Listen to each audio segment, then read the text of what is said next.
Okay. This one we cannot start by dividing by 2 because the 2 is not in front, it's part of the argument.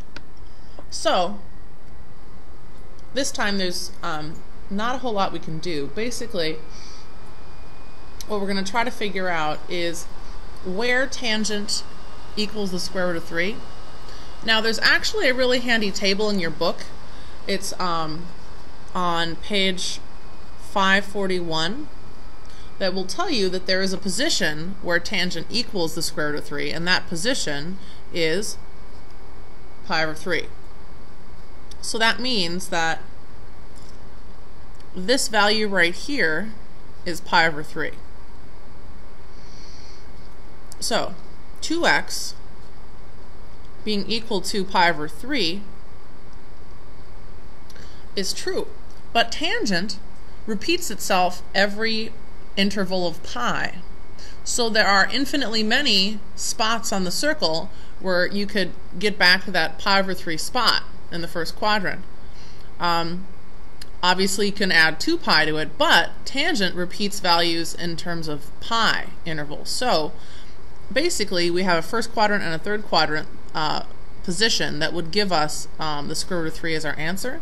So what we're going to do is we're going to take that first quadrant answer and we're going to add pi n to it. Because again, sine and cosine have periods of 2 pi, and tangent and cotangent have periods of pi. So that's just an easier way to think about it if you didn't like my original explanation. Okay. Now, we're supposed to solve for x here, not 2x. So what I need you to do next is get rid of the 2. So the way I'm going to do that is multiply everything by 1/2. It's the same as dividing by 2, really. And what that gets me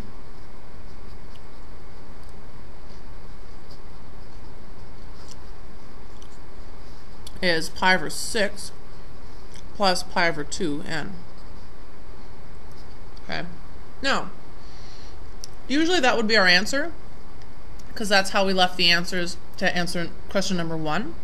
However, this one is indicating that their answers, I don't have to have infinitely many answers. I only have to have answers where x is between 0 and 2 pi. So, n, remember, is the number of additional rotations after the first one. So if you have technically 0 additional rotations, you're just in that first position in the first quadrant, and you're at pi over 6. So if n is 0, you're at position pi over 6. So if n equals 0, x is pi over 6 plus pi over 2 times 0, which is just pi over 6. If n is 1, that means that we start at the pi over 6 position and we rotate one more time around, and that would give us an x value of pi over 6 plus pi over 2 times 1, which is pi over 6 plus pi over 2. And what is pi over 6 plus pi over 2? Well, we need a common denominator. So pi over 6, I could make pi over 2 3 pi over 6.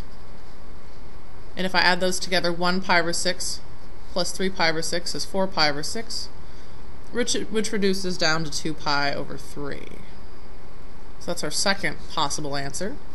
Now I'm going to keep going until I get a number that is too big, meaning that it's greater than or equal to 2 pi, because this is the interval they want my answers in, between 0 and 2 pi. So I'm just going to keep going. N is the number of rotations, so if I do 2 additional rotations past my pi over 6 position, then I would have x equals pi over 6 plus pi over 2 times 2. So I'd have pi over 6 plus pi, because the 2's would cancel, which is pi over 6 plus, finding a common denominator here is pretty easy. Pi is like 6 pi over 6, which gives me 7 pi over 6. Now 7 pi over 6 is still smaller than 2 pi, because if we're talking about denominators of 6, the numerator would have to be 12 pi over 6 in order to be 2 pi, so clearly this is still smaller.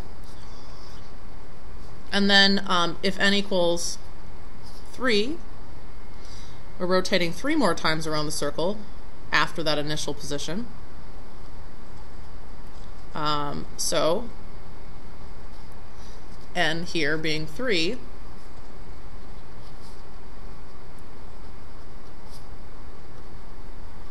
finding a common denominator,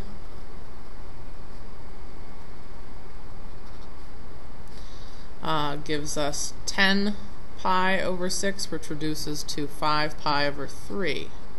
Now that is still smaller than 2 pi. This is the answer, our answer interval. The top is 2 pi, because again that would have to be 6 pi over 3 in order to be 2 pi. Now if you try one more value of n equals 4, turns out that ends up being a value that's too big, because if you multiply pi over 2 times 4, obviously that's 2 pi, right?